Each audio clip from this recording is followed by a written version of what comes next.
முத்திப் பொருள்களுத்த அருட்பாவை எமக்களித்த தெய்வமனப் பூவே என்றும் மருள்வழுத்த அடியேங்கள் மன இருளை அகற்ற வருமணியே மெய்மை தெருள் வழுத்த வடலூர் வாழ் ராமலிங்க நின்னருளை சிந்திப்பேனே திருநிலைத்து நல்லருளோடும் அன்போடும் சிறப்போடும் செழித்து ஓங்க உரு நிலைத்துவன் மகிழ்வோடு வாழ்வுற வந்து நின்னருள் செய்வாய் இரு நிலத்தவர் இன்புற திருவருள் இயல் வடிவோடு மன்றில் குரு நிலைத்த சர்க்குரு எனும் இறைவனின் குறைகளில் பதம் போற்றி சாகா கலை கண்ட சதுரா வருக சாந்தம் என்னும் தவளக்கலையை உடுத்தமர்ந்த தலைவா வருக சர்க்குணர்க்கு வேகா காலை விளம்ப வந்த விபுவே வருக வெறுவிளக்காம் வெண்பா உரைத்த தமிழ் தலைமை வேந்தே வருக வியநிலத்தில் பாகார் மொழியார் பற்றறுத்த பரமே வருக பக்திதனை பாரில் எவர்க்கும் படவிரிக்கும் பாங்கே வருக பல்காலும் பாகார் தெய்வ வடற்பதியின் வாழ்வே வருக ராமலிங்க வள்ளல் எனுமோர் மாணிக்க மணியே வருக வருகவே அருட்பெரும் ஜோதி அருட்பெரும் ஜோதி தனிப்பெரும் கருணை அருட்பெரும் ஜோதி அருட்பெரும் ஜோதி அருட்பெரும் ஜோதி தனிப்பெருங்கருணை அருட்பெரும் ஜோதி குருவே சரணம் குருவே துணை அருளே சரணம் அருளே துணை இணையமொழி இணைந்திருக்கின்ற எல்லா சன்மார்க்க அன்பர்களுக்கும் இனிமையான வாழ்வு பெற்று வாழ திருவள்ளுவரின் துணையை வணங்கி வேண்டுகின்றேன். உங்கள் அனைவருக்கும் இனிய மாலை வணக்கங்கள். சென்ற வாரத்தில் நம்ம பேருபதேசம் என்ற ஒரு தலைப்பில் உள்ள உரைநடை பகுதியை நம்ம வாசித்து அதுக்கு விளக்கம் பார்த்துக்கிட்டு வரோம். இது உரைநடையாக எழுதப்பட்டிருக்கு. இது கவிநடை இல்லை. அதனால அவர் என்ன அந்த பேருபதேசத்துல அன்றைய நாள் ஐப்பசி மாதம் 7ஆம் நாள் சொல்லக்கூடிய 22/10/1873 புதன்கிழமை கொடியேற்று விழாவில் வள்ளல் பெருமான் செய்த ஒரு உபதேசம். அதுதான் பேருபதேசம் என்ற ஒரு தலைப்பின் கீழே சென்ற வாரத்தில் ஒரு முதல் பாரா நம்ம படித்தோம். அதில் திரைகளை பற்றிலாம் அவங்கள சொல்லியிருந்தேன்.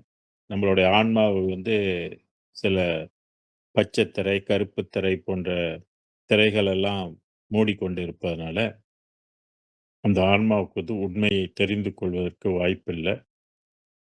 அதை தெரிஞ்சு கொள்ளணும் அப்படின்ற ஒரு ஆர்வத்தோடு இறைவனை வேண்டி இரவும் பகலும் இறைவனை மனதில் நினைத்து ஒரு உண்மை விளங்க வேண்டும் என்று வேண்டிக் கொண்டால், நல்ல முயற்சிகள் எல்லாம் இருந்தால் உண்மையை தெரிந்து கொள்கின்ற பாக்கியத்தை தெரிந்து கொள்ளலாம் அப்படின்றத நிறைவு செய்திருந்தோம். அந்த வரியோடு நம்ம நிறைவு செய்திருந்தோம். இன்னைக்கு அங்கிருந்து தான் நம்ம மறுபடியும் தொடருகின்றோம் அடுத்த பாராவுக்கு. அவிசாரம் பரம் அபரம் என்று 2 வகையாய் இருக்கின்றது. பொதுவா எந்த ஒரு விஷயத்தையும் கண்ணால் பார்ப்பதும் பொய், காதால் கேட்பதும் பொய், தீர விசாரிப்பது தான் மெய் அப்படின்னு சொல்லுவாங்க. அது மாதிரி ஒரு விசாரணை வேண்டும். இப்போ ஒரு குற்றவாளிகளை போலீஸ்காரன் பிடிச்சிட்டு போனா கூட, அவன் எடுத்தோனே கோர்ட்ல போய் நிறுத்தி, இவன் இந்த குற்றம் செஞ்சுட்டாரு அப்படின்னும்போது, ஜட்ஜு கேட்பாங்க, "இந்த குற்றத்தை நீ ஒப்புக்கொள்கின்றாயா?" அப்படின்னு. "இல்ல, நான் ஒப்புக்கொள்ளல" அப்படின்னு சொன்னாக்க, வேறொரு டேட் மாத்தி வைத்து, அதுக்கு விசாரணை வேண்டும் அப்படின்னும்போது, இவரு ஒரு தனி லாயர வச்சு, அந்த இவரோட குற்றத்தை மறுப்பதற்கு, அது லாயர் மூலியமாக விசாரணைகள் நடக்கும். அதுபோல ஒரு கொலை குற்றவாளியை கூட தூக்குல போடுவதற்கு முன்பாக நல்ல தீவிரமான விசாரணைகள் நடக்கும். அதே மாதிரி தான் இந்த ஆன்மீகத்திலயும் மனிதனுக்கு வந்து விசார சிந்தனை வந்து வேண்டும். எல்லாமே எடுத்தோனமே கண்மூடித்தனமா நம்ம வந்து கடைப்பிடிக்க முடியாது. கடந்த காலங்களெல்லாம் அப்படித்தான் வந்திருக்கு. கண்மூடித்தனமாக ஃபாலோ பண்ணுவது. அது வந்து சில நெறைய ஆன்மீகத்திலயும் சில மூட பழக்கங்கள்லாம் வந்திருக்கு. மூட நம்பிக்கைகள்லாம் இருக்குது. அதனால உண்மை எது என்பதற்கு நம்ம வந்து விசாரணை செய்ய வேண்டும். இன்னைக்கு தகவல் யுகமாக இருப்பதன கூட எல்லார் கையிலயும் ஃபோன் இருக்கறனால, சில பொய்யான தகவலை கூட மக்கள் வந்து அ பரப்பிர்றாங்க. சில பொய்யான தகவலை வந்து அ நெட்ல வந்து ஏத்திர்றாங்க. அது மெய்யா, பொய்யான்றது கூட சில பேர் விசாரணை செய்யாமல அத மற்றவங்களுக்கு பகிர்வதனால, அது அபத்தம் தான் ஏற்படும். நன்மை இல்ல. அதனால குழப்பங்கள், சில கேடுகள் இந்த மாரிலாம் இருக்கும். அதனால ஏமாந்து போறதுக்கும் நெறைய வாய்ப்புகள்லாம் இருக்கு. சில முதலீடுகள் எல்லாம் வந்து ஆசை வார்த்தை கூட்டி முதலீடுகள் பண்ண சொல்லி நெறைய பேர் பணத்தை இழந்து கொண்டு வரதாகவும் இருக்குது. இதெல்லாம் ஏன் இப்படி இழந்து போறாங்க, ஏமாந்து போறாங்க அப்படின்னாக்க, விசாரணை இல்ல. ஒரு செய்தி சரியா, அல்ல ஒரு முதலீடு சரியா அப்படின்றதுக்கு போதுமான விசாரணையின்றி ஆர்வக் கோளாறு. லாபத்தின் பேராசையினால ஏற்படுகின்ற விளைவு வந்து பெரும் நஷ்டத்தில் வந்து விட்டுரும். அதான் பேராசை பெரும் நஷ்டம் என்று கூட சொல்லுவாங்க. அதுபோல ஆன்மீகத்திலயும் வந்து விசாரணை அறிவு வந்து எல்லாத்துக்கும் இருக்கணும். எதையும் ஒன்று எடுத்த எடுப்பிலே நம்பக்கூடாது. கேள்விகள் கேட்டு அதை வந்து தெரிந்து கொள்ளணும். அதனால தான் பெருமான் இந்த இடத்துலருந்து விசார முயற்சியோடு இருக்கணும் அப்படின்னு சொல்றாரு. அந்த விசாரத்தை வந்து 2 பிரிவாக பிரிக்கிறார். அதுல வந்து பரம் என்றும், அபரம் என்றும் 2 வகையாக பிரிக்கிறது. இவற்றில் பரம் என்பது பரலோக விசாரம் அப்படின்னு சொல்றாரு. பரலோகம்னா ஸ்பேஸ பத்தி தெரிந்து கொள்வது. இன்னைக்கு விஞ்ஞான வளர்ச்சியின் காரணமாக அடிக்கடி இந்த நாசால வந்து பல பல விஷயங்கள் எல்லாம் குடுத்துக்கிட்டுறாங்க. அஸ்ட்ரோநாட்ன்னு சொல்லக்கூடியவங்க. அ விண்வெளி ஆராய்ச்சியாளர்கள்லாம் இந்த வான்வெளியில என்ன நடக்குது அப்படின்ற விவரங்களை எல்லாம் கொடுத்து கொண்டு இருக்கிறாங்க. அது வந்து பல பல லோகங்கள் இருப்பதை பற்றிலாம் சொல்றாங்க. அண்டங்கள் வந்து பல அண்டங்கள் இருப்பதை விசித்தர்களெல்லாம் விஞ்ஞானிகள் கண்டுபிடிப்பதற்கு முன்பே சொல்லியிருந்தாலும், இந்த விஞ்ஞானங்கள்ல வந்து இன்னும் பல சூட்சும உலகங்கள் எல்லாம் இவங்க அறிவுக்கு எட்டுமானாக்க இவங்க அறிவுக்கு எட்டாது. ஆக இந்த பரலோகம் என்பது வந்து பரந்து கிடக்கின்ற லோகம். அதனால பரலோகம் அப்படின்னாங்க. லோகம்னா உலகம், அண்டம் அப்படின்னு எடுத்துக்கலாம். எல்லாமே என்னா கூறா இருக்குனாக்க, வெளிக்கூறாகவும், ஒளிக்கூறாகவும் இருக்கு. அப்ப ஒளி உலகங்களைப் பற்றி திருவடிப் பெருமையிலே வள்ளல் பெருமான் 45 பாடல், 48 பாடல்களோ என்னமோ அதுல இருக்குது. எல்லாமே முழுக்க முழுக்க அதுல வந்து பரலோகத்தை பற்றி நெறைய விஷயங்கள் வந்து சொல்லியிருப்பார். பரலோகத்தை பற்றி நம்ம வந்து தெரிஞ்சுக்கணும். அந்த விசாரத்துக்கு வந்து அடிப்படையாக ஸ் அ ஒரு அடிப்படை தெரிஞ்சுக்கணும்னு சொல்லி தான் என்னுடைய சார்ட்ல கூட இந்த லோகங்களை எல்லாம் போட்டிருப்பான். அதுல வந்து பிரம்மலோகம், விஷ்ணு லோகம், அ ருத்ரன், மகேஸ்வர லோகம், சதாசிவ லோகம், விந்து லோகம், பரவிந்து, பரநாதம், பரை, பரம்பரம், பராபரை, இப்படி பெருவெளி இதெல்லாம் லோகங்கள். இப்ப இந்த லோகங்கள் எல்லாம் வச்சு நீங்க பாடங்கள் படிச்சீங்கனாலும், பாடங்கள் கேட்டாங்களும் ஓரளவுக்கு உங்களுக்கு வந்து புரிந்து கொள்ள முடியும். அதுதான் வள்ளல் பெருமான் வந்து இந்த பரலோகத்தை பற்றியே சொல்றாரு. பரலோகம் என்பது நம்ம கண்ணுக்கு தெரியாது. நம்ம புலன்களுக்கெல்லாம் எட்டப்படாத ஒன்று. பரலோகங்களைப் பற்றி திருமூலர் பெருமானும் பேசியிருக்கிறாரு. சுப்பிரமணியர் அ பெருந்தகையும் பேசியிருக்கிறாங்க. ஆ எல்லா முனிவர்களும் பேசியிருக்கிறாங்க. சிவலோகத்தை பற்றிய லோகங்களை எல்லாம் சித்தர்கள் பேசாத நூல்களே இல்ல. எல்லாமே பேசியிருக்கிறாங்க. அதனால தான் பரம் என்பதை பற்றி விசாரணை இருக்கணும் அப்படின்னு சொல்றது. அப்ப இதுல வந்து 2 இருக்குன்னு சொல்லிட்டார் இல்லையா? ஒண்ணு அபரம். அபரம் என்பது இகலோக விசாரம், விசாரம் அல்லன்னு சொல்றாரு. இவற்றில் பரம், பரலோகம், விசாரம். அபரம், இகலோக விசாரம் சொல்றாரு. அப்ப அபரம் என்பது இகலோகம் என்பது இகலோக விசாரத்தை பற்றி விசாரிக்கிறது. இப்ப இன்னைக்கு பார்த்தீங்கன்னா, சினிமாக்காரவங்கள பற்றி நெறைய விசாரணைகள் வந்து ஓடிக்கொண்டு இருக்கு. அது பத்திரிக்கையிலயும் சரி, இந்த புஸ்தகங்கள்லயும் சரி, டிவிலயும் சரி, அ எல்லாரும் விசாரணை வந்து பண்ணிக் கொண்டு இருப்பாங்க. அவங்களுக்கு பிடிச்ச சினிமாக்காரவங்க எங்க இருக்கிறாங்க? என்ன பண்றாங்க? இப்ப என்ன பண்றாங்க? இப்ப புது எந்த படத்துல நடிக்கிறாங்க? இது ஒரு வகையான விசாரணை. இதெல்லாம் இகலோக விசாரணை அப்படின்னு சொல்றது. அப்புறம் இன்னைக்கு வந்து பார்த்தீங்கன்னா, உலகத்துல வந்து பந்து விளையாட்டு வந்து ஒரு முக்கியமான விளையாட்டு. ஸ்போர்ட்ஸ்ன்னு சொல்றது. இந்த ஸ்போர்ட்ஸ்ல வந்து இன்னைக்கு யார் யார் யார் கூட மோதுறாங்க? இவரு ஜெர்சி இன்னைக்கு என்ன பண்றாரு? எங்க இருக்கிறாரு? எப்படி போறாரு? இந்த பிளேயர இவ்வளோ விலை குடுத்து இவரு வாங்குறாரு. இத்தன 1000 பவுண்டுக்கு அவங்க வாங்குறாங்க, இவங்க வாங்குறாங்கன்னு சொல்லி, சில இளைஞர்கள்லாம் இதில சிக்கிக்கொண்டு விசாரணை பண்ணிக் கொண்டு இருப்பாங்க. இன்னும் இன்னும் சில பேர் வந்து இந்த டிவி சேனல்ல வரக்கூடிய படங்கள்லாம் வந்து அத வந்து அவங்க மிஸ் பண்ணிட்டாங்களா? அத பற்றிய விசாரணை இன்னொருத்தவங்கட்ட எல்லாம் பண்ணிக் கொண்டு இருப்பாங்க. இப்ப பிக் பாஸ் இதெல்லாம் வருது இல்லையா? இந்த மாரி இதெல்லாம் வந்து விசாரணை பண்ணிக் கொண்டெல்லாம் இருப்பாங்க. இன்னைக்கு என்ன நடக்குது? இன்னைக்கு என்ன நடக்குது? இது மாரி விசாரணை. இதெல்லாம் வந்து அபரம் என்ற ஒரு நிலையில வந்து உட்படும். இது பரத்தை பற்றி இல்ல. இப்ப இந்த அளவுக்கு இவங்கலாம் வந்து உலக மக்கள் வந்து இத விசாரிக்கிறத விட்டுட்டு, இந்த மாரி அரசியலிலும் இந்த மாரி விசாரணைகள்லாம் அரசியலை பற்றி. என்ன நடந்துச்சு? என்ன போச்சு? இந்த நாட்ல என்ன நடக்குது? அந்த நாட்ல என்ன நடக்குது? இந்த சண்டை என்னாச்சு? அந்த சண்டை என்னாச்சு? அப்படின்னு உலகத் தலைவர்களை பற்றி விசாரிக்கிறது. எல்லா துறையிலயும் பார்த்தீங்கன்னா, இந்த விசாரணை மார்க்கத்தோட மக்கள் இருந்து கொண்டு தான் இருப்பாங்க. இன்னும் ஷேர் மார்க்கெட்லாம் இருக்கு இல்லையா? இன்னைக்கு என்ன ஷேர் ஓடுனுச்சு? இன்னைக்கு எந்த ஷேர் ஏறுனுச்சு? எந்த ஷேர் இறங்குனுச்சு? அப்படின்னு அதுல ஈடுபாடு உள்ளவங்கலாம் அந்த விசாரணை செய்து கொண்டு இருப்பாங்க. இன்னும் இந்த நம்பர் எடுக்கிற ஒரு கூட்டம் இருக்கு இல்லையா? அதிர்ஷ்டங்கள பார்க்குற. அவங்க இன்னைக்கு என்ன நம்பர் ஏறுனுச்சு? இன்னைக்கு எந்த குதிரை ஓடுனுச்சு? எந்த குதிரை பின்தங்குனுச்சு? அந்த குதிரை பந்தயம் கட்டி இருக்கிற ஆர்வலர்கள் எல்லாம் அந்த மாரி இதுலலாம் விசாரணை பண்ணிக் கொண்டு இருப்பாங்க. இது வந்து இதெல்லாம் வந்து அபரம் என்ற விசாரணைக்குள்ள அடங்கும். என்ன ஒரு விசாரணைனாக்க, திடீர்னு நமக்கு வேண்டியவர்கள் யாராவது ஒருத்தவங்க இறந்து போயிட்டாங்கனாக்க, "ஐயய்யோ! இவரா? நல்ல நமக்கு பழக்கமாச்சே! எப்படி இறந்தாரு? ஏது இறந்தாரு? ஒண்ணும் தெரியலையே!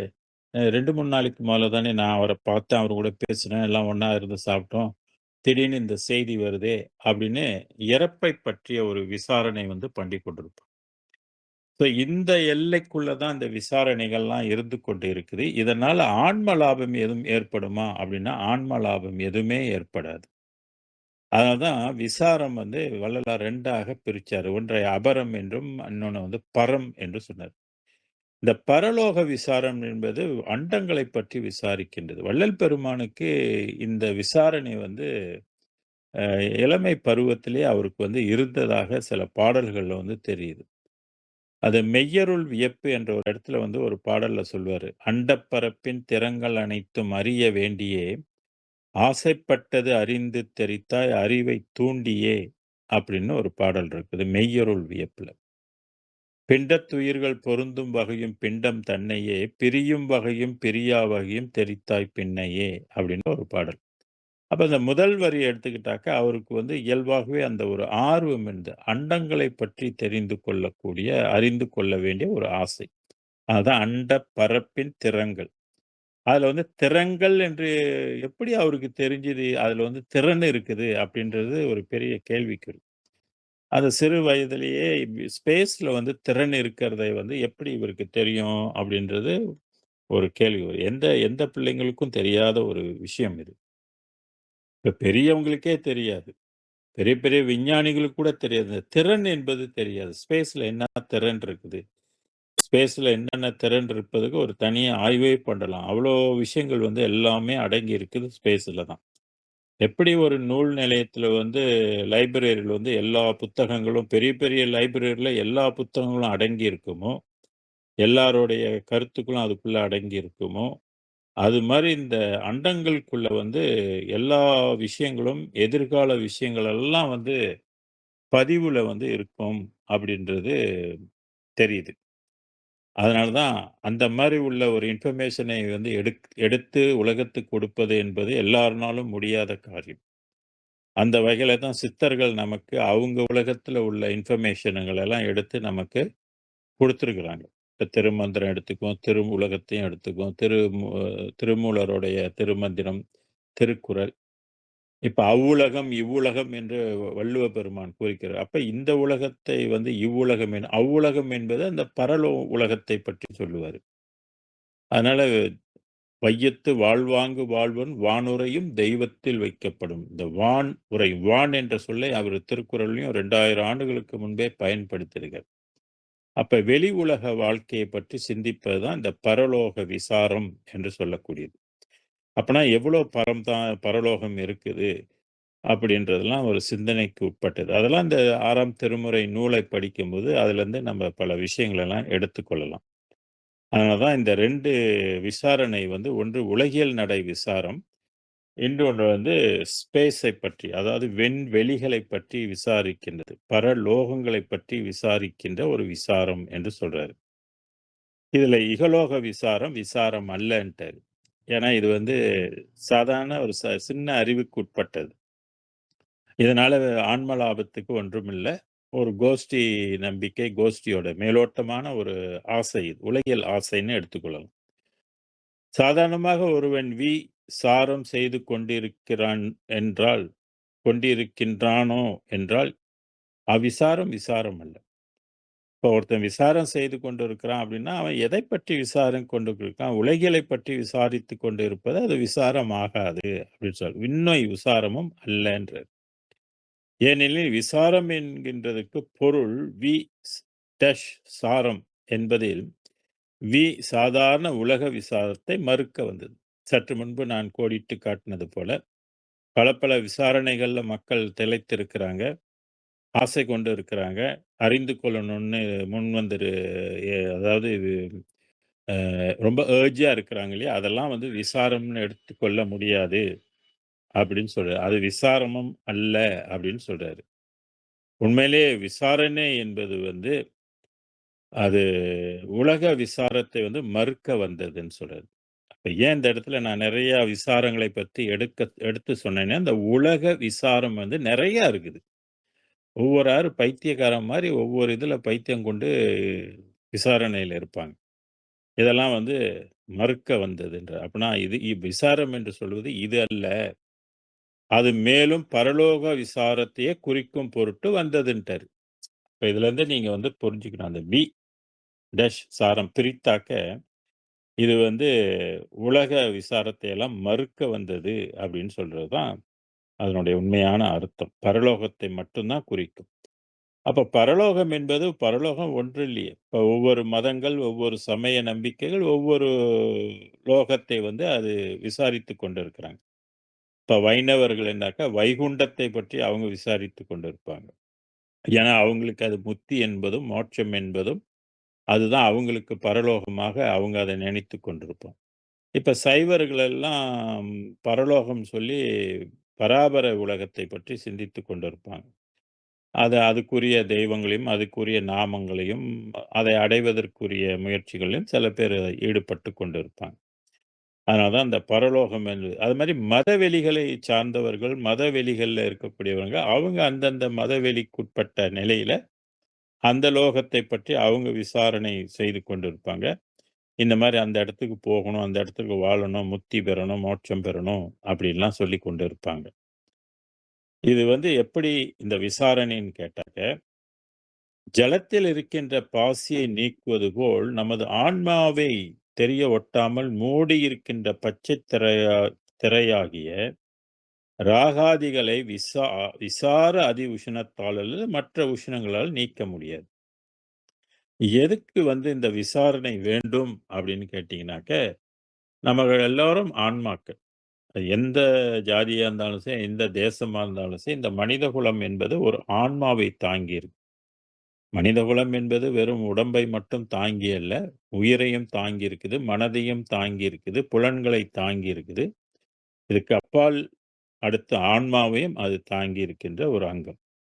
இப்படி இந்த ஆன்மாவை வந்து உடனே பார்க்க முடியுமானா பார்க்க முடியாது. இப்போ உடம்பை பார்ப்பது போல நம்ம உள் உறுப்புகளை கூட பார்க்க முடியாது. ஏன்னா தோலால் எல்லாம் போர்த்தப்பட்டு இருக்குது. சில கருவிகள் கொண்டு நம்ம இன்றைய விஞ்ஞான அறிவுக்குட்பட்டு நம்ம இந்த கருவிகளை எல்லாம் பார்க்க முடியும். ஹார்ட் எப்படி இருக்கு, லங்ஸ் எப்படி இருக்குது, கிட்னி எப்படி இருக்குது, ஸ்டமக் எப்படி இருக்கு, குடல் எப்படி இருக்குது அப்படின்றது இன்னைக்கு ரொம்ப நவீனங்கள் விஞ்ஞான வளர்ச்சி வளர்ந்திருக்கிறதுனால ரொம்ப நவீன கருவிகள கொண்டு குடலுக்குள்ளலாம், வாய்க்குள்ளலாம் சில கருவிகளை விட்டு உள்ளுக்கு ஸ்கோப் அப்படின்னு சொல்றாங்களே, அந்த மாரிலாம் பார்க்க முடியுது. ஆனா, இன்னும் உயிர பார்க்க முடியல. இந்த மனதை இன்னும் பார்க்க முடியல. இன்னும் ஆன்மாவையும் பார்க்க முடியல. இருக்குதுன்னு தான் சொல்லிக்கிட்டு இருக்கிறோம். ஆனா, பார்த்து உறுதிப்படுத்தக்கூடிய அளவுக்கு விஞ்ஞான வளர்ச்சி இன்னும் நமக்கு எட்டல. ஆனால், நம்மளோட மெஞ்ஞானிகள் எல்லாம் இந்த உயிரை எல்லாம் பார்த்திருக்கிறாங்க.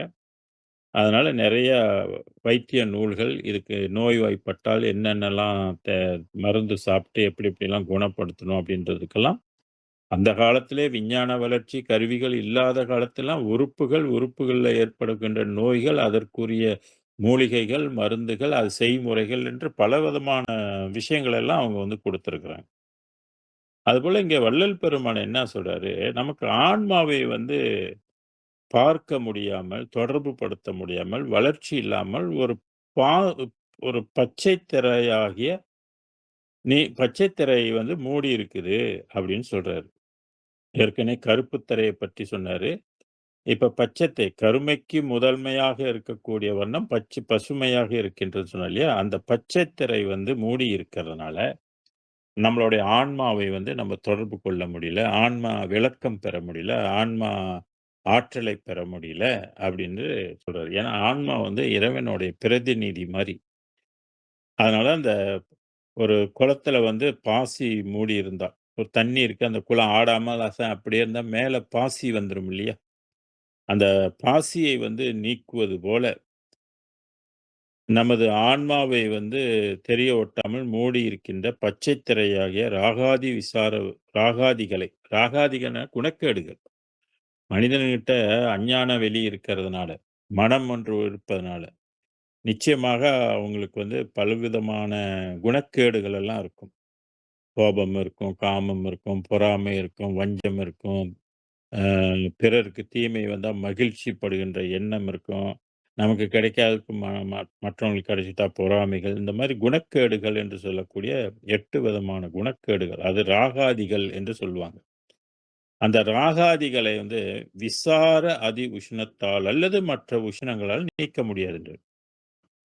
அப்ப இதுல வந்து நல்லா புரிஞ்சுக்கணும். நம்ம ஆன்மாவை வந்து பச்சைத்திரை மூடி இருக்குது. அந்த பச்சைத்துரை நீக்குவதற்கு உஷ்ணம் தேவை அப்படின்னு சொல்லப்படுது. அதி உஷ்ணம் தாள் அல்லது முடியாது. சாதாரண உஷ்ணம் இல்ல. இப்ப நம்ம உடம்புல ஏற்கனவே 98.4 ஃபாரன்ஹீட் உஷ்ணம் இருக்குது. 36 இல்ல 35 புள்ளி சொச்சம் ஹீட் வந்து செல்சியஸ் வந்து நம்ம உடம்புல வந்து இருக்குது. புறத்திலயும் வந்து உஷ்ணம் இருக்குது. இப்ப சூரியன் வந்து உச்சத்துல வரும்போது பூமி வந்து அதிக சூடு ஏறும். இது உஷ்ணம். அடுத்து நம்மளுடைய சாப்பிடுகின்ற உஷ்ணம், அந்த உணவுகள் மூலமாக நமக்கு தினமும் உஷ்ணம் கிடைக்குது. இப்ப தினமும் நம்ம சோறு சாப்பிடுறோம்னா, சோத்துலேருந்து நமக்கு வந்து உடம்புக்கு உஷ்ணம் வந்து கிடைக்கும். இத தவிர்த்து சில பழங்கள் சாப்பிட்டாலே உஷ்ணம். இப்ப டுரியான் எடுத்துக்கிட்டாக்கா உஷ்ணம் வந்து கூடிரும். சில மூலிகை சாப்பிட்டாலும் உஷ்ணங்கள் வந்து நமக்கு வந்து கூடிரும். ஆனா இந்த மாரி உஷ்ணங்கள் எல்லாம் நமக்கு வந்து கூடினாலும் கூட, இந்த ராகாதின்னு சொல்லக்கூடிய குணக்கேட்டுகளை எல்லாம் அது நீக்குமா? அப்படின்னா, அது நீக்காது. நீக்க முடியாது. அப்ப இந்த உஷ்ணங்களால் அது எந்த பிரயோஜனமும் இல்ல. அது வந்து அப்படியே தான் இருக்கும். குணக்கேடுகள் எல்லாம் அப்படியே தான் இருக்கும். அதை வந்து அதி உஷ்ணத்தால் அல்லது அப்ப விசார அதி உஷ்ணத்தால் அல்லது மற்ற உஷ்ணங்களால் நீக்க முடியாது அப்படின்னு சொல்ட்டாரு. அப்ப மற்ற உஷ்ணங்களால் நீக்க முடியாதுன்னாக்க, நம்ம யோசிக்க அப்ப எப்பதான் முடியும் அப்படின்னாக்க, இந்த விசாரணை மார்க்கத்துல இருந்தால், அது வந்து நம்மளோட உஷ்ணம் வந்து நீங்கும் அப்படின்னு சொல்றாரு. அந்த உஷ்ணம் யோகியினுடைய அனுபவத்தில் தெரியும். இப்ப யோகிகள்லாம் என்ன செய்வாங்க? அவங்க வந்து அந்த உஷ்ணத்தை வந்து எப்படி பெருக்கிக் கொள்வது அப்படின்னு அவங்களுக்கு தெரியும். யோகிகள் வந்து பிராணாயாமம்லாம் செய்வாங்க. யோகிகள் வந்து மூலக்கணலை எல்லாம் வந்து எழுப்புவாங்க. கனல் என்பதும் உஷ்ணம் தானே! அந்த உஷ்ணத்தை வந்து எழுப்பி உள்ள கூட்டுல கொண்டு போய் வைப்பாங்க. அதாவது மனதுல கொண்டு போய் வைப்பாங்க. அப்ப அவங்களுக்கு அந்த மெத்தட் வந்து தெரியும் சொல்றாரு. அந்த உஷ்ணம் யோகியினுடைய அனுபவத்தில் தெரியும்ன்றாரு. ஏன்னா, அவங்க உடம்பு வந்து எப்படி அந்த உஷ்ணம் எப்படி இருக்குது என்பது அவங்களுக்கு உள்ள அனுபவத்துல அவங்க தெரியும். அதை மனுஷ தரத்தில் உண்டு பண்ணுவதற்கு தெரியாது. சாதாரண மனிதன் இருக்கிறான் இல்லையா? அவனுடைய அறிவுக்கு வந்து அது தெரியுமா? அப்படின்னாக்க, அது வந்து அந்த மெத்தட் தெரியாது. அதனால அவங்க அந்த உஷ்ணத்துக்கு பெருக்கிக் கொள்வதற்கு வாய்ப்பு இல்லாமலே அவங்களுடைய காலம் கடைந்துவிடும். அதனால தான் இங்க சொன்னாரு, "அதை மனுஷ தரத்தில் உண்டு பண்ணுவதற்கு தெரியாது" அப்படின்னு சொல்றாரு. ஏன்னா இதெல்லாம் தெரியணும்னா, அது குருமுகமாக இருக்க வேண்டும். குரு தொடர்பு இருக்கணும். குருவோட கத்துக்கணும். ஏன்னா சமயத்துல சூடு அதிகமா வேற வேற மெத்தட் செஞ்சு உஷ்ணம் அதிகமானாலும், அதனாலயும் பல நரம்பியல் நோய்கள்லாம் வர்றதுக்கும் வாய்ப்பு இருக்குது. மூல கோளாறு வர்றதுக்கும் வாய்ப்பு இருக்குது. அதனால அத வந்து முறையான ஆசான்கிட்ட தான் கற்று, அந்த உஷ்ணத்தை வந்து உண்டு பண்ணிக்கணும் அப்படின்றத சொல்றாரு அது. அது உண்டு பண்ணவுக்கு தெரியாது அப்படின்னு அந்த விசாரத்தை விட அதாவது எப்படி அந்த யோகிகள்லாம் ஒரு உஷ்ணத்தை வந்து பெருக்கிக் கொண்டார்களோ, அந்த உஷ்ணத்தை விட அப்படின்னு சொல்றாரு. அந்த விசாரத்தை விட அப்படின்றாரு. ஏன்னா அந்த விசாரத்துல வந்து உஷ்ணம் கிடைக்கலையா, அப்ப அதை விட இன்னொரு விஷயம் இருக்குது. அது என்ன விஷயம் அப்படின்னு பார்ப்போம். அந்த விசாரத்தை விட ஆண்டவரை தோத்திரம் செய்கின்றதிலும் எந்த ஆண்டவர் அப்படின்னா, அருட்பெருஞ்சோதி ஆண்டவரை.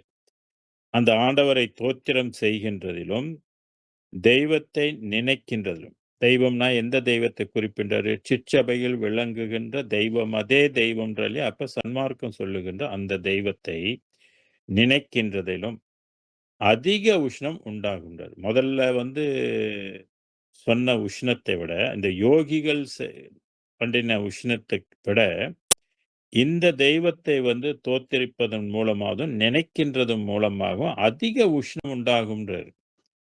இதெல்லாம் வந்து ஒரு புதிய இன்ஃபர்மேஷன். இந்த இந்த உஷ்ணத்தை பற்றி இதுக்கு முன்பு வேற யாரும் சொன்னதில்ல. சித்தர்கள் சொன்ன விஷயத்த தான் வந்து யோகிகள் அப்படின்னு சொல்றாரு. அவங்க அனுபவத்துல அது வந்து அவங்களுக்கு தெரியும்ன்றாரு. அந்த உஷ்ணத்தை பற்றி சொல்லும். ஆனா இந்த உஷ்ணம் வந்து தெரியாது. வள்ளல் பெருமானுக்கு மட்டும் தான் இது தெரியும். அதத்தான் வந்து அந்த மற்ற வகையில உள்ள விசாரத்தை விட இதை வந்து அருட்பெருஞ்சோதி ஆண்டவரை தோத்திரம் செய்கிறது. எப்படி அருட்பெருஞ்சோதி ஆண்டவரை தோத்திரம் செய்யுதுனாக்கா, அந்த நாம ஜெபம். அருட்பெருஞ்சோதி, அருட்பெருஞ்சோதி, தனிப்பெருங்கருணை அருட்பெருஞ்சோதி அப்படின்னு சொல்லி, அந்த தெய்வத்தை நினைக்கின்றதிலும் நினைப்பு வந்து ரொம்ப ரொம்ப பவர்ஃபுல்லான ஒரு ஒரு மெத்தட் அது. இறைவனை வந்து நினைக்கிறது என்பது நெருங்குவதற்கு அது சமம் அது. தொடர்ந்து அந்த மனம் இறைவனை நினைக்க நினைக்க என்ன செய்யும்னாக்கா, நமக்கும் அந்த இறைவன் உலகத்துக்கும் தொடர்பை ஏற்படுத்தும். இததான் நம்மளோட சித்தர்கள் எல்லாம் முன்ன வந்து சொல்லியிருக்காங்க. நினைவை பற்றிய ரொம்ப விசாரமா, ரொம்ப அறுதியாக அவங்கலாம் வந்து விளக்கம் குடுத்திருக்கிறாங்க. இப்ப சிவவாக்கியர் கூட அந்த கடல்ல இருக்கிற ஆமையை வந்து ஒரு ஒப்பீடு செஞ்சு நமக்கு ஒரு அதோடைய வாழ்க்கை, அது உற்பத்தி செய்கின்ற இத பத்தி சொல்லுவார் நமக்கு.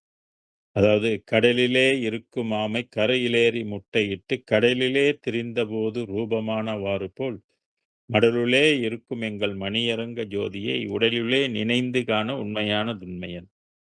கடல் ஆமை வந்து மிக பெருசா இருக்கும். அது முட்டை இடுறதுக்கு எங்க வரும்னா கடலுக்கு தான் கரையோரமா வரும். அது கடல்ல கிட்டத்தட்ட ஒரு 2000 மைல்களுக்கு அப்பால் போறத்துலலாம் இருக்காது. ஏன்னா, அது பெருசா இருக்கறனால, அது ரொம்ப ஆழமான இடத்துல தான் அந்த அந்த கடல் ஆமை வந்து இப்ப இருக்கும். ஆனா, முட்டை விடுறதுக்குனாக்கா, அது அந்த கடல்லயே முட்டை விடாது. அது கரைக்கு வந்து தான் முட்டையிடும். இப்படி 2000 மைல்கள் கடந்து அது வந்து கரையில வந்து குழி தோண்டி முட்டை இட்டுட்டு, அந்த முட்டைய மூடிட்டு அது போயிடும். திருப்பி கடலுக்கு போயிரும். அங்கருந்து அது நினைக்குமாம். அது நினைக்க நினைக்க என்ன ஆயிருமா, குஞ்சு பொரிச்சு இந்த குஞ்சுகள் என்ன செஞ்சிருமா, அத தேடி போயிரும். அதுங்களுக்கு தெரியும் தன் தாய் எங்க இருக்குது அப்படின்னு சொல்லிட்டு, அதோட போய் சேர்ந்துருமா. அதுபோல நீ பூலோகத்திலிருந்து பரலோகத்தை விட்டு நீ பூலோகத்தில வந்து இருந்துட்டாலும், கடவுளை நினைப்பதன் மூலமாக அவருடைய அருளை நீ சம்பாரித்து பெற்றுக்கொண்டு, நீ இந்த உலகத்துக்கு வந்துரலாம், பரலோகத்துக்கு நீ வந்துரலாம் அப்படின்றத உடலுளே நினைந்து காணும் உண்மையானது உண்மையே அப்படின்னு சிவவாக்கியர் வந்து சொல்லுவார். அதுபோல இந்த நினைக்கிறதுக்கு வந்து ஒரு ஒரு நல்ல ஒரு சக்தி வந்து இருக்குது. அதனால தான் வள்ளல் பெருமான் கூட தனது ஞானசரியர்ல முதல் பாடல்லே பாருங்க, இறைவனை எப்படி தோத்திக்கணும்னாக்க, அபிஷேகம் பண்டு, ஆராதனை பண்டு இப்படிலாம் வந்து சொல்லாமல், நினைந்து நினைந்து அப்படின்னு சொன்னாரு. அந்த கடவுளை வந்து நினைப்பதே ஒரு வழிபாடுன்னு சொன்னாரு. நினைப்பதே தவம். நினைக்க நினைக்க தித்திப்பெனது நினைவில் கொடுக்குதேன்னு கூட சொல்லுவாரு. அதனால இந்த நினைக்கிறது தான். மறந்துட்டாக்க அது வந்து போச்சு. தினமும் வந்து இறைவனை நினைக்க வேண்டும். அப்ப நினைப்பதே தவமாக சொல்றாரு. "எண்ணிய எனதுள் எண்ணமே இசைந்த பேரின்பமே" என்பர். அப்ப அந்த பரம்பொருள் வந்து நம்மளோட இணைய முடியும். இணைந்து நம்மளை கூட்டிட்டு போக முடியும். அதற்கு அடிப்படையாக இருப்பது அந்த நினைவு என்று. அதனால தான் இங்க "நினைக்கின்றதிலும்" அப்படின்னு சொன்னாரு. இதத்தான் எல்லா சித்தர்களும் நினைவுக்கு வந்து முக்கியத்துவம் வந்து குடுத்திருக்கிறாங்க. அப்ப கட்டாயம் மனிதன் வந்து இறைவனை நினைக்கிறதே ஒரு வழிபாடாக நினைக்கணும். வேற பெரிய பெரிய இதெல்லாம் ஒண்ணும் செய்யணும்ல. மனதையும் கண்ண மூடி ஒரு இடத்துல உட்கார்ந்து குறிப்பிட்ட நேரங்கள், எவ்வளோ நேரம் நினைக்கிறோமோ, அவ்வளோ நேரம் அது வந்து நமக்கு நல்லது. அந்த நினைக்கிறதுலயும் அந்த நாமத்தை சொல்வதன் மூலமாக அதிக உஷ்ணம் உண்டாகும் அப்படின்னு சொல்றாரு. ஸோ, இதை நம்ம வந்து முதல்ல கடைப்பிடிக்கணும். அப்பதான் நம்மளுடைய தீய குணங்கள் எல்லாம் கொஞ்சம் நம்ம நீக்கிக் கொள்ள வேண்டும். பிறருக்கு கேடு நினைக்கின்ற சிந்தனைகள் வந்து விடுபட்டுக் கொள்ளணும். இந்த உஷ்ணம் கூட கூட ஆட்டோமேட்டிக்கா அதெல்லாம் வந்து விலகி போயிடும். யோகிகள் வனம், மலை, முலை. முலைன்னா குகைன்னு எடுத்துக்கொள்ளணும். வனம்னா காடு. மலைன்னா மலை மேலே போறது. முதலியவற்றிற்கு போய் 100, 1000 முதலிய வருஷங்காலம் தவம் செய்து இவ்வுஷ்ணத்தை உண்டு பண்ணிக் கொள்கிறார்கள். அதாவது வள்ளலாருக்கு முன்பு உள்ள கதைய சொல்றாரு. இந்த யோகிகள்ன்னு சொல்லக்கூடியவங்கலாம் கடவுளை அடையணும்னு ஆர்வம் உள்ளவங்க. மனிதனாக பிறந்தவர்கள் தான். இன்னைக்கு அந்த மாரி மனிதனாக பிறந்து யோகி ஆகணும் அப்படின்ட்டு நெறைய பேர் வந்து இருக்கிறாங்க. அதுக்காக பாடுபடுறவங்க இருக்காங்க. அந்த பாதை தெரியாம இருக்கிறவங்களும் நெறைய பேர் இருக்கிறாங்க. வெறும் கோலத்தால் மட்டும் யோகிகள் போல இருக்கிறவங்களும் நெறைய இருக்கிறாங்க. பாதை தெரியாது. எப்படி போறதுன்னு தெரியாது. அதனால இந்த எப்படியோ இந்த உஷ்ணத்தை வந்து உண்டு பண்ணிக் கொள்கிறார்கள் அப்படின்னு இங்கே வந்து இது வந்து பழைய மெத்தட் இது. சிவவாக்கியருடைய பாடல் நீங்க படிச்சீங்கன்னாக்க, "சுடரெழும்பும் சூட்சமும் சுழிமுனையும் சூட்சமம் அடரெழும்பி ஏகமாக அமர்ந்திருந்த சூட்சமும் கடலெழும்பும் சூட்சமும் கண்டறிந்தோன் ஞானியே" அப்படின்னு சொல்லுவாரு. எல்லாமே சூட்சம், சூட்சம், சூட்சம்னு சொல்லுவாரு. சூட்சம் சொன்னாலே ரகசியம் என்று பெயர். சுடர் எழும்பும் சூட்சமம். எப்படி அந்த சுடரை வந்து எழுப்புவது? இப்ப அந்த உஷ்ணம் வந்து பல ஆண்டுகள் 12 ஆண்டுகள் அந்த உஷ்ணத்தை வந்து எழுப்பிக் கொண்டிருக்கணும். அப்பதான் வந்து அவங்களுக்கு அந்த உண்மை உலகம், பரலோகத்தை பற்றிலாம் தெரிந்து கொள்ள முடியும். அதனால தான் இங்க வந்து 100, 1000 முதலிய வருஷங்கள் தவம் செய்துன்னு சொல்றாரு வள்ளல் பெருமான்.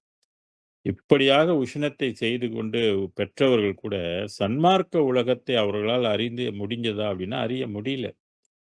அப்ப அவங்களுக்கு அந்த நேரத்துல அந்த உஷ்ணத்தால் அந்த உண்மையை கண்டு கொள்ள முடியல. அதனால நம்ப திருப்பி அந்த உஷ்ணத்தை வந்து நம்ம பெறணும் என்றது அவசியம் இல்ல. ஏன்னா, இப்போ உள்ள காலகட்டத்துக்கு நமக்கு வேறொரு பரலோகம் நமக்கு வந்து கிடைச்சிருக்குது. அதுதான் சன்மார்க்க உலகம் அப்படின்னு சொல்றது. சுத்த வெளி அப்படின்னு சொல்றது. சுத்த ஜோதி அப்படின்லாம் சொல்றாரு. இப்படி தவம் செய்து உஷ்ணத்தை உண்டு பண்ணிக் கொள்கின்றதை பார்க்கிலும், தெய்வத்தை தோத்திரம் செய்கின்றதிலும், நினைக்கின்றதிலும் இதைவிட கோடி பங்கு, 10 கோடி பங்கு அதிகமாக உஷ்ணம் பண்ணிக் கொள்ளலாம் அப்படின்னு சொல்றாரு.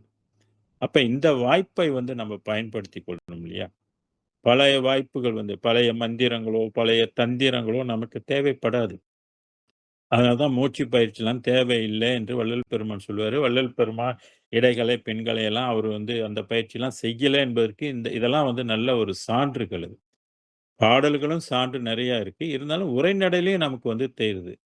இங்க என்ன சொல்றாருன்னு பாருங்க. இப்படி தவம் செய்து உஷ்ணத்தை உண்டு பண்ணிக் கொள்கிறதை பார்க்கிலும் தெய்வத்தை அதாவது அருட்பெருஞ்சோதிவத்தை தோத்திரம் செய்கின்றதிலும், அந்த அருட்பெருஞ்சோதியை நினைக்கின்றதிலும், இதை விடன்றாரு. கோடி பங்குன்றாரு. அதிக உஷ்ணம் பெற்றுக்கொள்ளலாம் அப்படின்னு சொல்றாரு. அப்ப இந்த உண்மை நமக்கு நல்லா விளங்கிருச்சுன்னா, நமக்கு வந்து வேற உஷ்ணத்தை பெறணுன்ற அவசியம் வருமா? வேற மந்திரம் சொல்லணும்னு அவசியம் வருமா?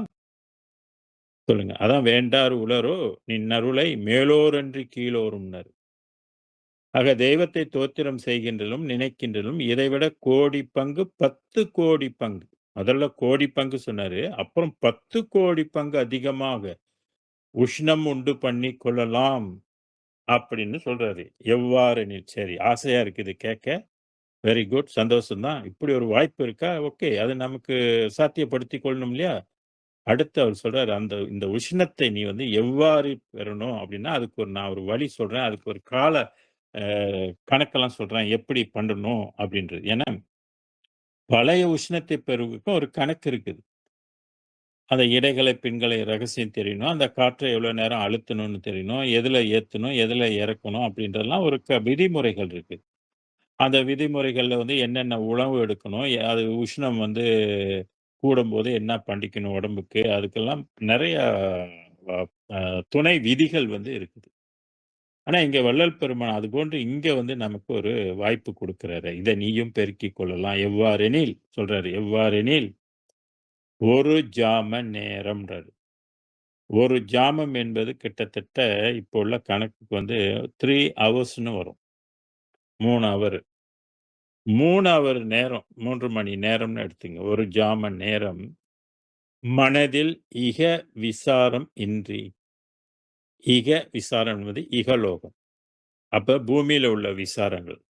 குடும்ப பிரச்சனை, தொழில் பிரச்சனை, ஃபேன்சியான பிரச்சனைகள், மற்ற மற்ற விளையாட்டு பிரச்சனைகள், அரசியல் பிரச்சனைகள், இந்த மாரி காசு தேடுற பிரச்சனைகள், இதெல்லாம் விட்டுவிட்டு, ஒரு ஜாம நேரம் இக விசாரமின்றி பர விசாரிப்புடன் அப்பன்னா பரலோகத்தை பற்றி விசாரிப்பதிலயும், தெரிந்து கொள்வதிலயும் ஏன்னா ஒரு விஷயத்தை விசாரிக்கிறீங்க அப்படின்னா, அப்புறம் நிச்சயமா அத பற்றி ஒரு நம்ம தெரிந்து கொள்வோம் இல்லையா? அப்ப தெரிய, தெரிய, தெரிய சில மாற்றங்கள் நமக்குள்ள ஏற்படும். அதான் விசாரிப்புடன் ஆன்ம நெகிழ்ச்சியோடு இந்த இடத்துல வந்து ஆன்ம நிகழ்ச்சி. ஆன்ம நிகழ்ச்சி என்பது ரொம்ப ஆழமான ஒரு ஒரு ஃபீலிங்ஸ் அது. அது மன உணர்ச்சி நமக்கு எப்போதும் இயல்பாக கடக்கும்.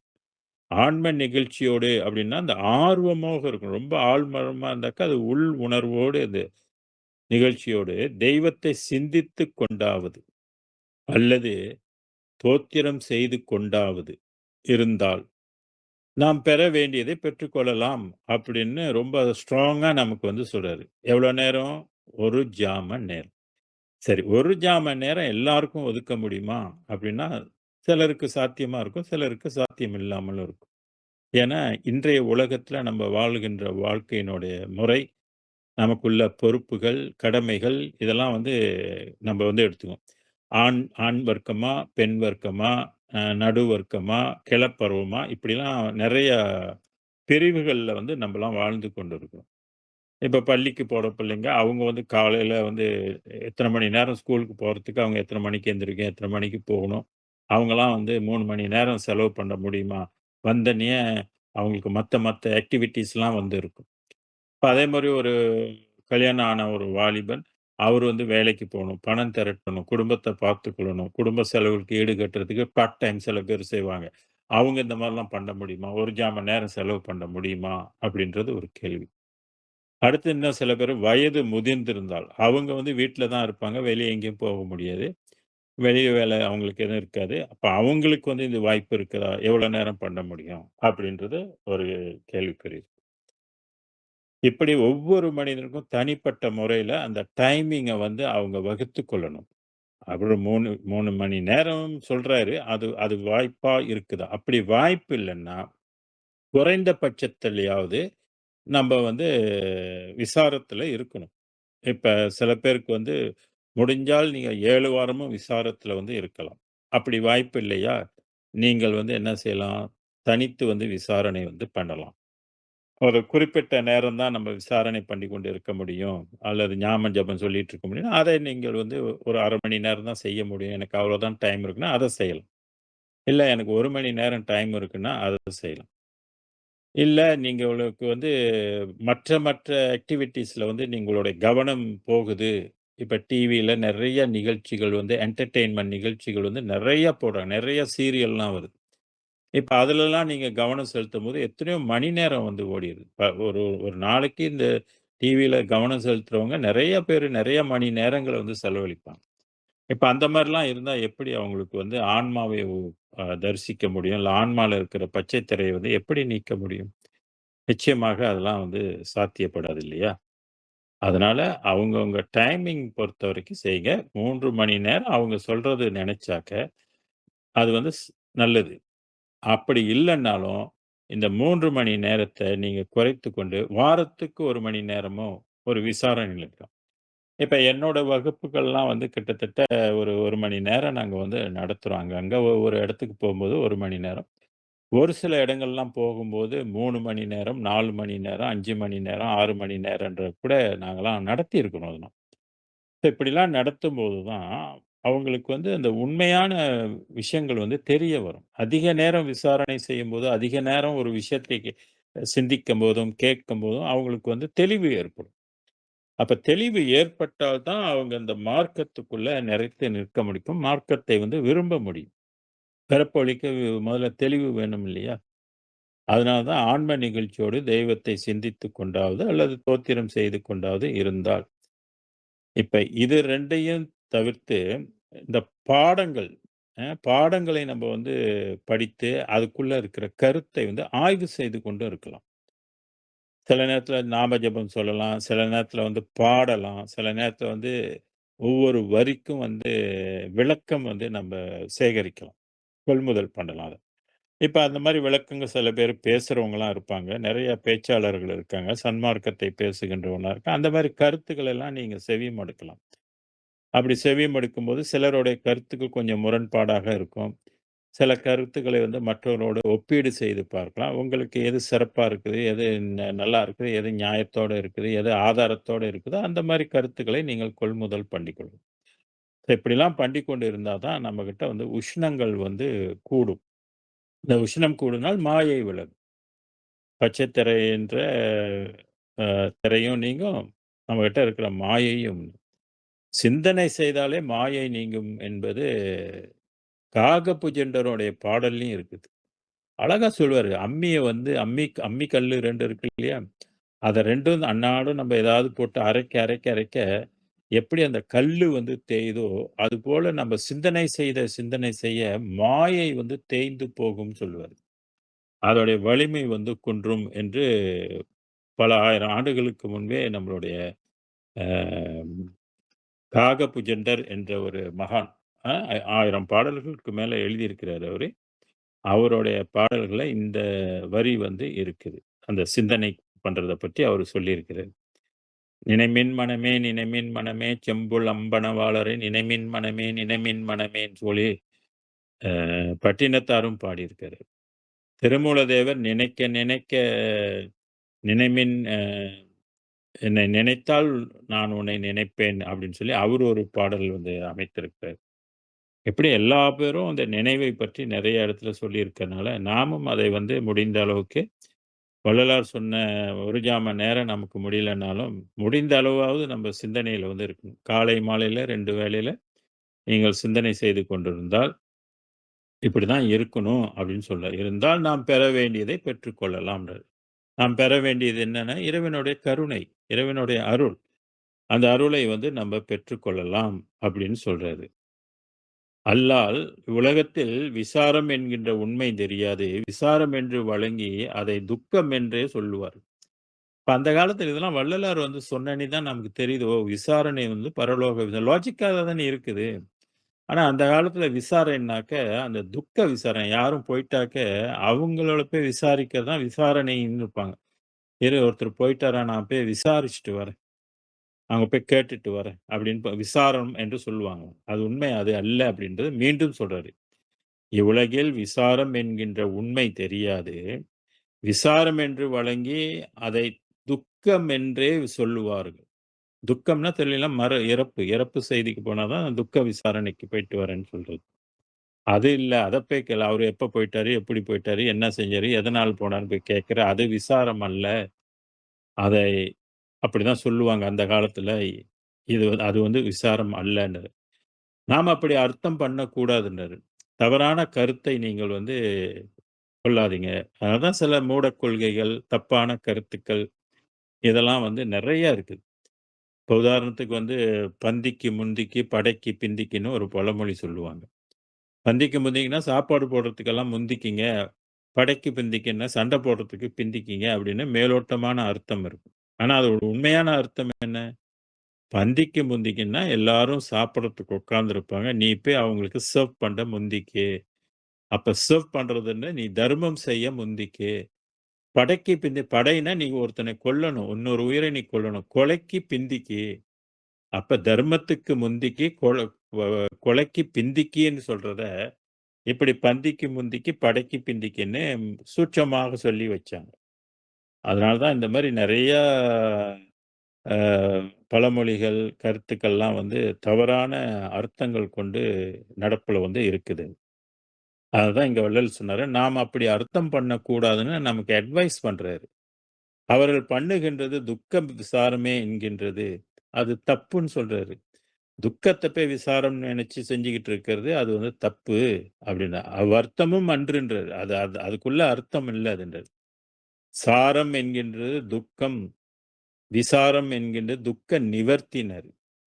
அப்ப உபச்சார வர்க்கம் சொல்றது. சாரம் என்கின்றது துக்கத்தை நிவர்த்தி செய்வது. அதுதான் துர்க்கா தேவி அப்படின்னு துர்க்கை பூஜைலாம் நடக்குதுல்ல, அந்த துர்க்கா வந்து துர்க்கதியை போக்குறதுனால அது துர்க்கா அப்படின்னு சொல்லுவாங்க. துர் அப்படின்னாலே தீமை, கெட்டது, மரணம் என்று சொல்லும். அப்ப அதை அதை தடுக்கின்ற தெய்வம் தான் துர்க்கா தேவி அப்படின்னு சொல்றது. துர்க்க நிவாரணி அப்படின்னா துக்க நிவாரணி அப்படின்னா துக்கத்தை போக்குகின்றவள் அப்படின்னு. அப்ப எது துக்கம்? மரணம் தான் மனிதனுக்கு வந்து துர்க்கம். அதை நிவர்த்தி செய்கின்றது இறைவன் அது. அத துக்க நிவாரணி அப்படின்னு சொல்றது.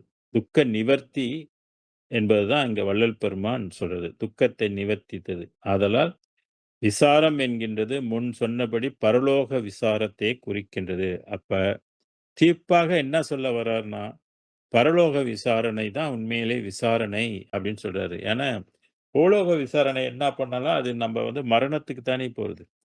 இந்த வாழ்வு நமக்கு இங்க நித்தியம் இல்ல இல்லையா? அனித்தியம் இல்ல. இப்ப வேற எங்க போய் வாழ்றது என்று ஒரு சிந்திக்கணும் இல்லையா? இல்ல இறந்த பிற்பாடு நம்மலாம் எங்க போய் வாழ்வோம்ன்னு ஒரு சிந்தனை வேண்டும் இல்லையா? அப்ப அதுக்கு ஒரு விசாரணை வேணும் இல்லையா? அப்ப அந்த விசாரத்தை வந்து எப்படி விசாரிக்கிறது? யார்கிட்ட விசாரிக்கிறதுலாம் அடுத்தடுத்து உள்ள விஷயங்கள் இருக்கு இல்லையா? ஆதலால் பரலோக விசாரத்தை குறிக்கின்றது என்று தீர்ப்பாக இங்க சொல்றாரு. ஆதலால் இடைவிடாமல் நாம் விசார வசத்தாயராய் இருக்க வேண்டியது ரொம்ப ரொம்ப முக்கியம்னு சொல்றாரு. இடைவிடாதுன்றாரு. இடை விட்டு விட்டாக்க திருப்பி பறைய குருடி கதவ திறடின்ற கதை மாரி நம்ம மாயைக்குள்ள மாட்டிக்கொள்வோம். அந்த அறிவு அப்படியே மங்கி போயிரும். இல்லன்னா மறைந்து போயிரும். இடை விடாதுன்னு சொல்றாரு.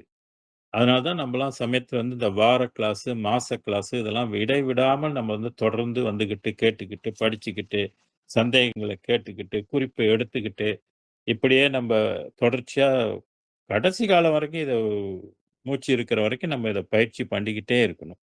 அதனால தான் இங்க வந்து இடை விடாது அப்படின்னு சொல்றாங்க. இடை விட்டு போனால் போச்சு. அந்த தொடர்பு வந்து துண்டித்துரும். அந்த வளர்ச்சியும் துண்டிக்கப்பட்டு விடும். நாம் விசார வசத்தராய் இருக்க வேண்டியது அப்படின்னு சொன்னாரு. அது ரொம்ப ரொம்ப முக்கியம் அது. மேலும் விசாரம் என்பது விபத்து. இன்னொரு விளக்கம் குடுக்குறாரு. வந்து விபத்து, சாரம் வந்து நீக்குவது. அப்ப நடத்தல், நீக்குதல் அல்லது நடத்தல். ஆதலால் இடைவிடாது நன்முயற்சியின் கண் பயிலுதல் வேண்டும் சொல்றாரு. விபத்து என்பது மரணம் தான் நமக்கு வந்து வரக்கூடிய விபத்து. அதை வந்து நீக்குதல் வேண்டும். அதுக்கு சாரம் வேண்டும். சாரம்னா நீக்குதல் சொல்றாரு. அப்ப தடைகளை மரணம் என்ற ஒரு தடை நமக்கு ஏற்படுது. அந்த தடையை வந்து நீக்குவதற்கு நம்ம நடக்கணும். கடைபிடிக்கணும். அதுவும் இடைவிடாது அப்படின்னு சொல்றாரு. சில பேர் கொஞ்ச நாள் கடைப்பிடிப்பாங்க. அப்புறம் விட்டுடுவாங்க. கொஞ்ச நாள் வழிபடுவாங்க. அப்புறம் விட்டுடுவாங்க. ஸோ இந்த மாரி விட்டு, விட்டு பண்ணினாலும் அது நமக்கு முழுமை பெற முடியாது. அதுதான் எல்லாமே இடைவிடாது. இடைவிடாது நம்ம ஒவ்வொரு நாள் தூங்குற மாரி, ஒவ்வொரு நாளும் நம்ம குளிக்கிற மாரி, ஒவ்வொரு நாளும் நம்ம வந்து சாப்பிடுற மாரி, ஒவ்வொரு நாளும் வேலைக்கு போற மாரி, இப்படி ஒவ்வொரு நாளும் நம்ப இந்த ஒரு நல்ல காரியத்தை, புண்ணிய காரியத்தை இடைவிடாது செய்யணும். இதுக்கு தான் நன்முயற்சி அப்படின்னு சொன்னாரு. கடவுளை அடையணும்னா, பிறப்பை ஒழிக்கணும்னா, நித்திய வாழ்வுக்கு போகணும்னா, நிச்சயமாக முயற்சி வேண்டும். அதனால தான் வள்ளுவர் முயற்சி உடையார் இகழ்ச்சி அடையார்ன்னு சொல்லுவாங்க. முயற்சி வந்து திருவினையாக்கும் அப்படின்னு சொல்லுவாங்க. இங்கே முயற்சியுடன் கண் பயிலுதல் வேண்டும். பயிலுதல். பயிலுதல்னா பழகணும். பயிற்சி செய்யணும் இத. அன்றாட நம்ம வந்து பழகிக் கொள்ளணும். வாரம், வாரம் வகுப்புக்கு போறத ஒரு கம்பல்சரியா ஆக்கிக்கொள்ளணும். இப்ப நம்ம வாரம், வாரம் இந்த அ இந்த செயலி வழியா நம்ம பேசிக்கிட்டு இருக்கிறோம். அப்ப இத வந்து வாரம் வாரம் வகுப்புல வந்து எல்லாரும் கலந்துக்கணும். இப்படி சில பேருக்கு வாய்ப்பு இருக்காதுன்னு சொல்லி தான், நம்ம வந்து YouTubeலயும் அத ஏத்திர்றோம். அப்ப YouTubeல ஏற்றும்போது யாருக்கு எப்ப நேரம் இருக்குதோ, அந்த நேரத்தில வந்து அவங்க இத தட்டி கேட்டுக்கொள்ளலாம். அவங்க ஞானத்தை வந்து பெருக்கிக் கொள்ளலாம். தெளிவு பெறலாம். இப்ப நமக்கு இந்த மாரி ஒரு வசதிலாம் இருக்கிறதுனால, எவ்வளோ தூரத்தில இருந்தாலும், ஒரு இடத்துல இருந்து எவ்வளோ தூரத்தில உள்ளவங்களும் அத கேட்டு தெளிவு பெற முடியும். அப்படிப்பட்ட ஒரு யுகமாக இது இருக்குது. தகவல் யுகமாக இது இருக்கிறதுனால, எப்பேர்ப்பட்ட விஷயத்தையும் ஒரு நொடியில உலகமே தெரிந்து கொள்ள அளவுக்கு இன்றைக்கு வளர்ச்சியை பயன்படுத்திக் கொள்ளணும். அன்பர்கள் நேரடியான இந்த நேரத்தில வந்து கலந்து கொள்ள முடியலனாலும், யூடியூப் சேனல்ல போயிட்டு அருட்பெருஞ்ஜோதி 2019 என்று டைப் பண்ணீங்கனாக்க, உங்களுக்கு யூடியூப்ல நான் இதற்கு முன்பு பேசியது, இப்ப பேசிக் கொண்டு இருக்குது, நாளைக்கு பேசப் போறது எல்லாமே உங்களுக்கு வந்து கிடைக்கும். ஆக இதை நீங்கள் வந்து பயன்படுத்திக் கொள்ளுங்க. இதுதான் இடைவிடாது முயற்சியின்கண் பயிலுதல் வேண்டும் அப்படின்னு சொன்னாரு. இந்த உஷ்ணம் வந்து முற்றிலும் சைவ சித்தாந்தத்துக்குட்பட்ட உஷ்ணம் அல்ல என்பதை நான் வந்து உங்களுக்கு தெரிவித்துக் கொள்ள விரும்புகின்றேன். இது வந்து சன்மார்க்கத்துக்குன்னு உள்ள ஒரு உஷ்ணத்தை பற்றி இங்க வள்ளல் பெருமான் குறிப்பிடுறாரே ஒழிய, திருப்பி இந்த வாசிப்பயிற்சி, மூலக்கனல் அந்த உஷ்ணம் அல்ல இது.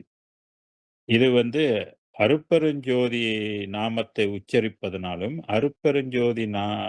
அருட்பெருஞ்சோதியை நினைக்கின்றதாலும் ஏற்படுகின்ற ஒரு உஷ்ணம் என்பதை நீங்கள் முதல்ல அத உறுதிப்படுத்திக் கொள்ள வேண்டும். இதுல வந்து சைவ சித்தாந்தத்தை விட, அதில் அந்த அவங்க யோகிகள் செய்த உஷ்ணத்தை விட பல மடங்கு, அதாவது 10 மடங்குன்னு சொல்லி அதுக்கப்புறம் கோடி பங்கு, கோடி பங்காக அதிகமாக நீங்கள் வந்து இந்த உஷ்ணத்தை பண்ணிக்கொள்ளலாம் அப்படின்னு சொல்றாரு. அதனால இது வந்து சைவ சித்தாந்தத்திலோ அல்லது இதுக்கு முன்பு உள்ள வேத ஆகமங்கள்ல சொல்லப்பட்ட உஷ்ணம் அல்ல என்பதை நாம் தெரிந்து கொண்டு, இது சன்மார்க்கம் நமக்கு காட்டுகின்ற ஒரு உஷ்ணம். அருள் விளக்கே, அருட்சுடரே, அருட்ஜோதி சிவமே என்று சொல்றாரு. அப்ப அருட்சுடர். இந்த சுடர் நம்மளுடைய ஆன்மாவை மூடிக்கிருக்கின்ற பச்சை திரைகளை வந்து நீக்கும். ஆன்மா விளக்கம் வந்து நமக்கு காரியப்படவிக்கும். இந்த ஆன்ம விளக்கம் நமக்கு வந்து காரியப்பட்டா, நமக்குள்ளேயே அந்த உணர்வுகள் வந்து வேலை செய்யும். வள்ளலாருக்கு வேலை செய்தது போல. அதே நேரத்தில இந்த வள்ளல் பெருமான் எழுதிய 6ஆம் திருமுறை இருக்கு இல்லையா? சமரச சன்மார்க்க வேத நூல், அது விளங்கும். அப்ப அந்த 5 திருமுறைகளும், இந்த 6 திருமுறைகளுக்கும் உள்ள வேற்றுமைகள் வந்து விளங்கும். இந்த உஷ்ணம் உள்ளுக்கு வந்து ஏறாமல் பழைய உஷ்ணங்களும், மாயை உஷ்ணங்களும் நிறைந்து இருந்துச்சுனாக்க, நிச்சயமாக இதனுடைய வேற்றுமை வந்து விளங்காது. அதனால தான் இன்னைக்கும் பல பேருக்கு வந்து ஒரு குழப்பம் இருந்து கொண்டே இருக்குது. வள்ளலார் வந்து சமயத்தை சார்ந்தவராக சில பேர் பார்க்குறாங்க. சில பேர் சமயத்தை கடந்தவர்களாக வள்ளலாரை வந்து பார்க்குறாங்க.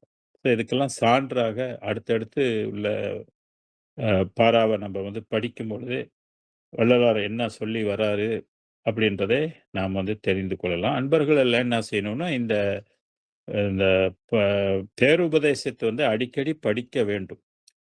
அடிக்கடி மெதுவாக, அமைதியாக நல்ல டைம் எடுத்து வரிக்கு வரி ஏன்னா இது வந்து உரைநடையாக இருக்குது இல்லையா? அப்ப உரைநடையாக இருக்கிறது அப்படியே ஒரு விறுவிறுவிறுன்னு படிச்சுட்டு போனா நமக்கு வந்து புரிந்து கொள்ள முடியாது.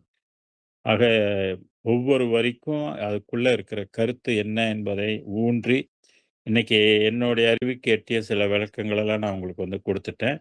இப்ப இதிலேருந்து நீங்க இன்னும் கொஞ்சம் ஆழமா நீங்க வந்து சிந்திக்கிறதுக்கு இது ஒரு படி விளக்கமாக நீங்க வந்து வைத்துக்கொண்டு, இன்னும் ஆழமா நீங்க வந்து படிச்சு பாருங்க. உங்களுக்கு அது எந்த அளவுக்கு வந்து புரியுதுன்னு பாருங்க. அருட்பெருஞ்சோதி ஆண்டவர்ட்ட வந்து வேண்டுங்க. இந்த மாரி எனக்கு விளங்கணும், எனக்கு விளக்கு அப்படின்னு வேண்டி படிங்க. நிச்சயமாக உங்களுக்கும் அது வந்து விளங்கும். ஒரு முறை விளங்கலனாலும் விட்டுடாதீங்க. மீண்டும் மீண்டும் படிங்க. மீண்டும் மீண்டும் படிக்க படிக்க உங்களுக்கு அது வந்து விளங்கும். அப்படி இல்லன்னாக்கா, நாங்க பேசிய இந்த ஒலிநாடாவை நீங்க மீண்டும் மீண்டும் கேளுங்க. மீண்டும் மீண்டும் நீங்க தொடர்ந்து கேட்க கேட்க உங்களுக்கு புதுசு புதுசா ஒண்ணு ஒண்ணு விளங்கிக் கொண்டே வரும். இப்படி விளங்கி விளங்கி சன்மார்க்கம் என்பது என்ன என்று தெரிந்து கொள்ளுங்க. வள்ளலாரை தெரிந்து கொள்ளுங்க. பரலோகத்தை பற்றிலாம் தெரிந்து கொள்ளுங்க. ஏன்னா நம்மலாம் பரலோக வாசிகளாக ஆகணும். வெறும் பூலோக வாசிகளாக இருந்து நம்ம மண்ணுக்குள்ளேயே திருப்பி திருப்பி பிறவி எடுக்கக்கூடாது. பல கோடி ஜென்மங்கள் நம்ம எடுத்து தான் இந்த பிறவிக்கு வந்திருக்கிறோம். மனித பிறப்புக்கு. புல்லாகி, பூடாய், புழுவாய், மரமாகி, மிருகமாகி, பறவையாய், பாம்பாகி, கல்லாய், மனிதராய், பேயாய், கணங்களாய், வல்லரசுராகி, முனிவராய், தேவராய். இத்தனை வகை பிறப்புகளும் பல கோடி ஜென்மங்கள் எடுத்து எடுத்து பல யுகங்களாக இந்த பூமியிலேயே நம்ம இறந்து பிறந்து இறந்து பிறந்து வந்து கொண்டே இருக்கிறோம். ஆக மீள்வதற்காக இதிலிருந்து நம்ம பரலோகத்தை அடைந்து ஆனந்தமான ஒரு வாழ்க்கை, சொர்க்க வாழ்க்கை அடைவதற்கு, நித்திய வாழ்க்கையை அடைவதற்காக நமக்கு வழங்கப்பட்டது தான் இந்த இந்த பேருபதேசம். வள்ளல் பெருமான் கொடுத்த பேருபதேசம் பூமியில நாம் இறந்து கொண்டும் பிறந்து கொண்டும் இருப்பதற்காக அல்ல. ஆன்மா வாழ்க்கையை பெறுவதற்கு. அந்த ஆன்மா வாழ்க்கையை பெறும்போது அது சாதாரண மனித வாழ்க்கையாக அது கருதப்பட முடியாது. அது ஒரு தெய்வ வாழ்க்கை. அதனால தான் தெய்வம் என்று வளர்கின்றேன் என்று வள்ளல் பெருமான் சொல்லுவாரு. அவர்கள்லாம் தெய்வம் ஆயிட்டாங்க. நம்மளும் தெய்வமாகலாம். மனிதன் என்பவன் தெய்வமாகலாம்னு கண்ணதாசன் எழுதினார் இல்லையா? வாரி வாரி வழங்கும்போது வள்ளலாகலாம் என்று சொல்றார் இல்லையா? வாளை போல தன்னை தந்து தியாகி ஆகலாம் என்று சொல்றார் இல்லையா? அதுபோல வள்ளல் பெருமானும் சொல்றாரு, நாமெல்லாம் அருட்பெரும் ஜோதியாக ஆகலாம் என்று சொல்றாரு. அதற்குரிய உஷ்ணத்தை நீங்களாம் பெருக்கிக் கொள்ளுங்க. அதற்குரிய தெய்வத்தை நீங்கள் அறிந்து கொள்ளுங்க. அதுக்குள்ள சிந்தனையோடு இருங்க. சத்விசாரணம் செய்து கொண்டு இருங்க. அந்த விசாரம் எப்படிப்பட்டதுன்னு 2ஆக பிரித்தாரு. பரம், அபரம்ன்றாரு. அபரம் என்பது உலக நடை. இன்னைக்கு உலக நடை விசாரங்கள் அதிகமாக இருக்குது. ஒவ்வொரு இளைஞர்கள் ஒவ்வொரு போக்குல, ஒவ்வொரு சிந்தனையில, அற்ப சந்தோஷத்துல, அற்ப வெற்றிகள்ல மனதை குவித்து கொண்டு இருக்கிறாங்க. இதுக்கெல்லாம் அப்பாற்பட்டு இன்னும் பல கோடி பேர் சினிமா மோகத்திலும், சினிமா ரசிகர்களையும், அவங்க சிந்தத்திலயும், இன்னும் சில பேர் அரசியல் மோகத்திலயும், அதுலயும் எல்லாம் இருந்து கொண்டு இருக்கிறாங்க. இதையெல்லாம் கடந்து ஆன்மீக விசாரணை என்பது ஒன்று இருக்குது. அதுலயும் பரலோக விசாரணை என்று ஒண்ணு இருக்குது. அது ஸ்பேஸ் வாழ்க்கைன்னு சொல்றது. ஸ்பேஸ் இன்ஃபர்மேஷன் சொல்றது. ஆக ஸ்பேஸை பத்தி விசாரிக்கின்ற ஒரு தருணம் இப்பொழுது வந்திருக்குது. ஆக இந்த நூற்றாண்டிலாவது, இந்த பிறப்பிலாவது நாம் மற்றதுக்கெல்லாம் கொஞ்சம் கவனத்தை குறைத்து, இந்த சன்மார்க்கம் சொல்லுகின்ற பரலோக விசாரத்தை பற்றி நாம் எல்லாம் தெரிந்து கொள்வதற்கு முற்பட வேண்டும் என்று கேட்டுக்கொண்டு, இந்த வரியோடு நாம் நிறைவு செய்து, அடுத்த வாரம் நம்ம அடுத்த வரிக்கு போவோம். அ இடைவிடாது நன்முயற்சியின்கண் பயிலுதல் வேண்டும் என்று சொல்லியிருக்கிறார்யா. ஸோ இதோட இன்றைக்கு நம்ம நிறைவு செய்து அடுத்த வாரம் அது அடுத்ததுக்கு போகும். நன்றி, வணக்கம், வாழ்க. அருட்பெரும் ஜோதி அருட்பெரும் ஜோதி தனிப்பெரும் கருணை அருட்பெரும் ஜோதி வல்லா நெறியே உலகமெல்லாம் ஓங்குக எல்லா உயிர்களும் இன்புற்று வாழ்க வள்ளல் மலரடி வாழ்க வாழ்க சர்க்குருநாதா சர்க்குருநாதா சன்மார்க்க சங்கம் தலைக்க அருள்தாதா திருவருட்பிரகாச வல்லலா திவ்ய திருவடிகளே சரணம். அருட்பெரும் ஜோதி அருட்பெரும் ஜோதி தனிப்பெரும் கருணை அருட்பெரும் ஜோதி குருவே சரணம் குருவே துணை அருளே சரணம் அருளே துணை. நன்றி, வணக்கம், வாழ்க. தயவான நன்றிகள்.